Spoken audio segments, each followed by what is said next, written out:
Well, first, I'd like to thank all of our important government leaders for coming down here today, from the Corps, the Department of Interior, the EPA, as well as NOAA from the Florida Department of Environmental Protection, to visit with our citizens firsthand and so that they can gain a firsthand understanding of the plight which we're suffering here in Lee and Collier County due to the algae blooms and the red tide. So thank you very much for your interest and all your help in trying to solve these problems.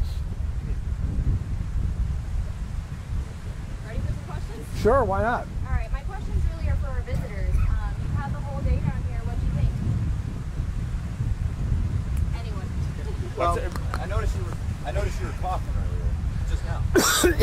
It's hard not to with this red tide out there. So from the Interior Department's perspective, Secretary Zinke understands the real economic and ecological significance of outdoor recreation, how important this is to the local economy, and he's interested in working with the Congressman, commends him on his leadership on this issue, and we're working with our colleagues in the Corps of Engineers and the state to see what we can do collectively to address this problem going forward and help resolve the ecological and economic challenges that this part of the state is facing. So it reinforces the urgency for the issue. We're excited for the governor's executive orders to play a role in this partnership that the congressman was talking about. That partnership between the city, the state, the county to come in, seeing cleanup efforts funded out of those grant funds from the emergency grant provided by the governor, getting to visit one of the cleanup sites for algae today. We've got to be urgent about this every day. And again, at the department, every day we wake up, we ask our employees, what more can we do to stand with our coastal communities to make sure every day we're doing something additional, but also that we're not losing track of the long term and that we continue to move forward to those key Everglades restoration projects. Yeah. Have you guys brainstormed that all today? More so, the congressman was telling me a little bit about ideas to financially assist us, but ecologically, do you guys have any options that you've thought about in terms of helping us? Well, there's the cleanup grants that NOAA and the governor have worked on to help provide funds to clean up the algae. They've cleaned up, what did they tell us today? A lot of containers of algae. 150,000 gallons already done. And now Southwest Florida Water Management mentioned that they're starting a investigation of how to remove nitrogen from the water, which is different than phosphorus, and one of the two harmful chemicals that we find. And so that offers some promise as well. Congressman, please name a significant thing that came out of the closed meeting at the library. I think that we all understand the magnitude of the problem that we're suffering and living through down here in Southwest Florida. Now we have some partners in the federal government and at the state level which can understand our plight and we can work with to try to find out what tangible resources might become available to us. Congressman, I know the site you're seeing now, this is probably the best it's looked like in the last month or so. So why come now? And I mean, are you aware of the progress or what's happened and what it's been looking like? Well, it's not great right now. I've been coming down here for 30 years, and this water used to be a whole lot cleaner than it is right now, and with a lot less coughing due to red tide. And the green slime we saw today was horrific. And I don't know how anybody could stay on a boat in that marina with that. So it's not over yet. So I mean, why come down now? You mean a why tourist? Come visit and do this tour now? So, Congressman, Sure. can I jump in? Sure. So, we appreciate Congressman Rooney convening this group today in August, but I'm Colonel Jason Kirk, Army Corps of Engineers Commander. And what I can tell you is the Congressman and I have been talking since May when we first had the high rains, and we talked about what that would mean in the central and southern Florida system, which is a limited system for water management. We work very, very close with the state of Florida, the executive director of the Water Management District in particular. He and I are charged with managing the central and southern Florida system every day throughout the year.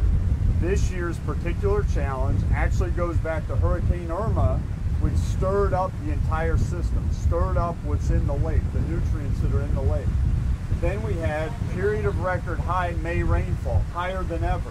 So now you have a super loaded lake early, actually before hurricane season, which the state and the federal government through the Corps have to manage safely throughout the hurricane season. And so I called Congressman Rooney, I called your Lee County Commissioner Pendergrass, worked in initial options with Executive Director from the Water Management District, and said, hey, we're going to have to start some releases because we're managing this throughout the year. And you know, I've been showing folks this book. This is something I've read. Many of the leaders here have read and are familiar with the 1928 catastrophic flood. The paramount thing that the Army Corps is charged with is making sure this doesn't happen. So this year's challenges with especially the algae coming down, it's going to take long-term solutions. So the partner groups standing here, Department of Interior, EPA, Fish and Wildlife, the state of Florida, congressional leaders, all of us together now we know that we have $514 million that's dedicated to fully fund the dike rehab. Fully funding the dike rehab done in 2022 is going to give us a more flexible operation of this lake. We have funds going now well over $1 billion, considerable state federal investment in Everglades restoration. Every one of those projects creates better options for water delivery, quality, timing and distribution through the system, putting it places it ought to be and not places that it shouldn't be, which is where we're challenged right now, needing to send water down the Caloosahatchee, even if there's algal blooms resident in that water.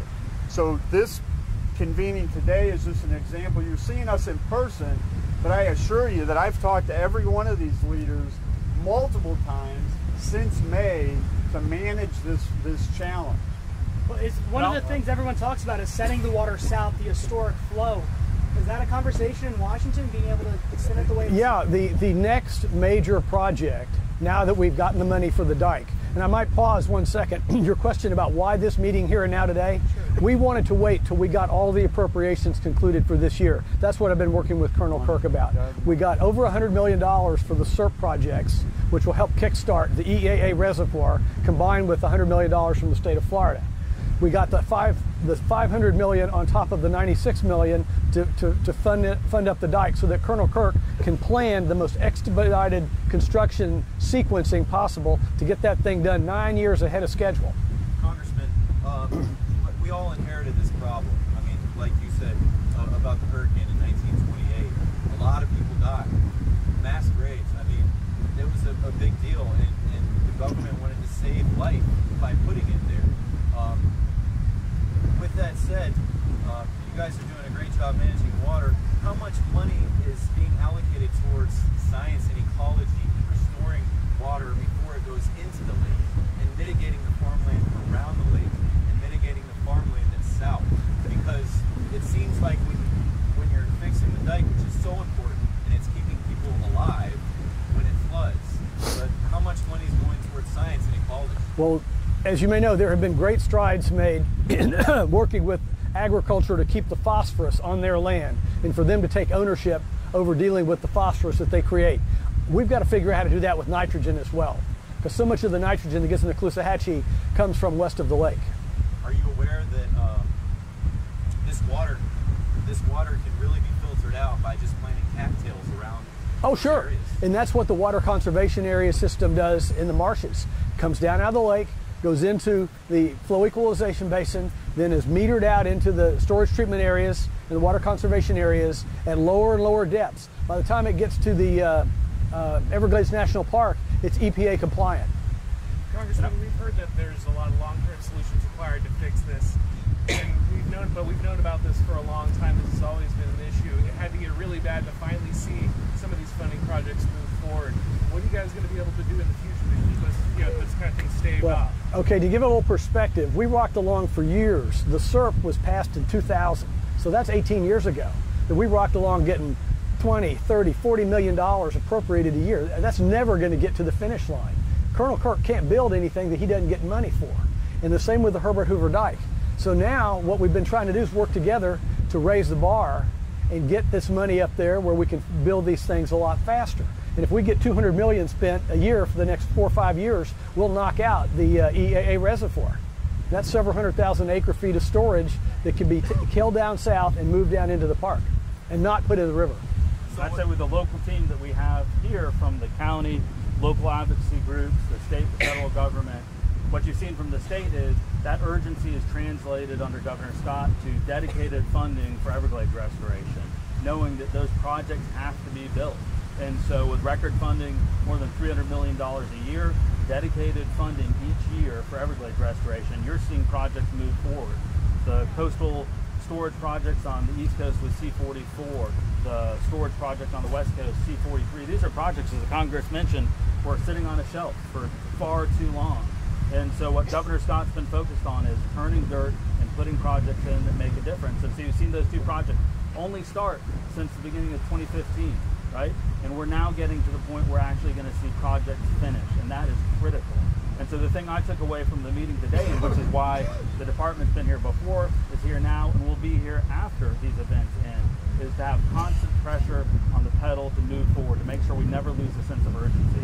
And that's what certainly I heard from local realtors, from local chambers, is we've got to know that the urgency is there, and we've got to know that we won't let up. Finish those long-term solutions, keep the level of urgency up, but also work on short-term issues to help our community through this. And that's again where the governor's emergency grant, working with our local team to get those dollars out to help make sure we also have short-term solutions. Guys, we're interviewing you here on Fort Myers Beach, but we largely talked about algae in our canals today. But for our viewers that aren't seeing you out on the beach, the main problem out here is red tide. Can we talk about the relationship between algae, red tide, and the water releases? Because a lot of people do believe that the releases are making red tide worse, feeding that red tide with all the nutrients that are coming out of the lake. I'm not a scientist, but I have read some things from some scientists that tend to say that the presence of phosphorus and nitrogen will exacerbate the impact of the red tide and maybe make it last longer. But I would defer to Noah about that because he's the expert. Sure, I'll mention, so the governor this Monday issued an executive order directing FWCC with additional funds going to Moat Marine to study and respond to animals being impacted this, but also study for short-term and long-term solutions looking at red tide. Red tide's a naturally occurring species.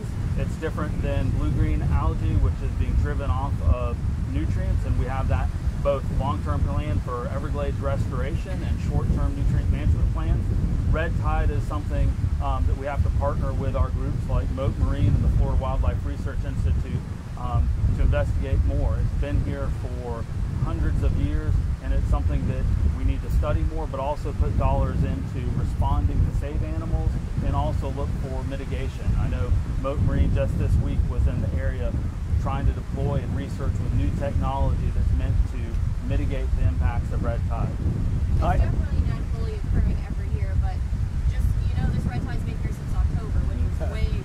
This is by far and away the longest and the most severe red tide I remember since coming down here from the mid-'80s. Right, so I guess have you guys been looking into and researching how our lake releases might be contributing in the form of nutrients, not necessarily the blue-green algae, but just the nutrients that are coming out of the lake feeding red tide? So the governor's provided millions of dollars now through the Fish and Wildlife Conservation Commission to Moat Marine and other partners, studying all the aspects from currents, wind patterns, large currents in the Gulf Coast as to how that impacts the movement of red tide, water issues around that. Again, the goal is always, how do we get to a product that mitigates and minimizes the impact of these issues for our communities? As one of the scientists that was in the meeting said, I forget exactly which one, red tide is not particular in what enzymes and bacteria it gobbles up to grow.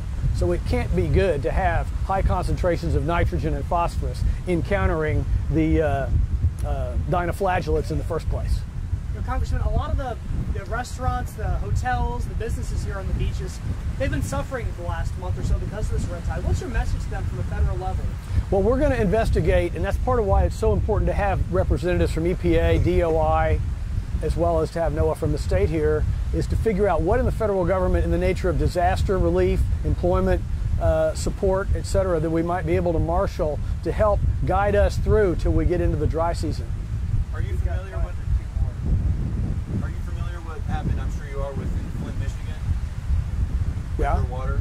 Yeah. And I'm I mean, is it safe to say that these animals that are washing up dead on our beaches is a canary in a coal mine, and saying maybe that in 20 years, if we don't handle this problem, that we might also not be able to wash our dishes in our sink or take a shower in our water because it's not clean, or be charged an arm and a leg for it? Well, I mean, those are different things. The municipal water supply system that's, you know, has had oxidization and lead is a different thing, because that's going into your houses and everything else. What we might have here is a debilitated tourist economy if we don't get it fixed. And I would just offer, there's a reason we're doing what we know is the world's largest aquatic ecosystem restoration program. That's what Everglades restoration is. It was a big lift in '99 and then 2000 when Congress authorized the restudy to restore the Everglades. And so we've been engaged in that certainly since the 2000 authorization. Secretary Valenstein mentioned, and is our focus with our Assistant Secretary of Civil Works, is to move dirt and actually build projects. It's the world's largest aquatic ecosystem restoration program to solve a very significant challenge.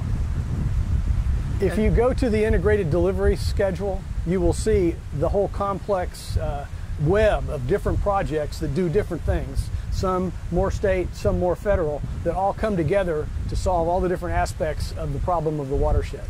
We do one more. What's next? Like, Well, right. as a federal office holder, my job's real simple. Laser-like focus on keeping the team together, speaking with one voice, and getting all the money we can get to build out the EAA reservoir as fast as possible, now that we've kind of put the dike on its own glide path. But it's not just the EAA reservoir. There's the C67 canals that need to come out. All the other components of the SEP need to be done to get all that water moved down into the Everglades. And from Interior Department's perspective, we'll be keeping the pedal to the metal to work with the Corps, work with the Congressman, work with the state to expedite the process as much as we can and move together as a cohesive team. Thank you, Congressman. Thank you. Thank you all for coming.